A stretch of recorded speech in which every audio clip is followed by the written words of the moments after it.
we are very active in North America, Europe, and Asia.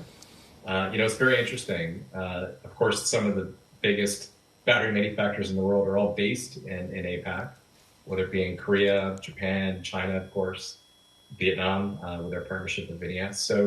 So for us, it's always been about commercial connectivity to those partners because they're building in North America and Europe heavily. Now what's happening, we've always said we grow in lockstep with our customers, is there may be needs, right? So in VinES's cases, they're building batteries in Vietnam. So there is a potential for us there to build a proximal dedicated facility. So we're assessing that. And that's another great opportunity. So yeah, so there's definitely opportunistic areas, I'd say, in APAC where we're getting pulled by the customer. We work with some of the biggest battery makers in the world, the biggest automakers in the world, and we follow the customer at the end of the day, where the battery feed is.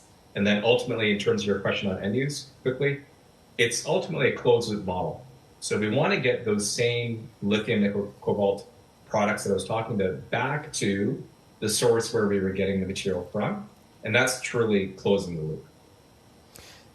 Ajay, would you describe recycled lithium batteries as almost recession-proof? In other words, is that secular story governing the rise of EVs, is that intact given the uncertainty in the global economy? And just give us a word on the pricing environment. How much pressure are you under to discount, given the competitive pressures within the EV space?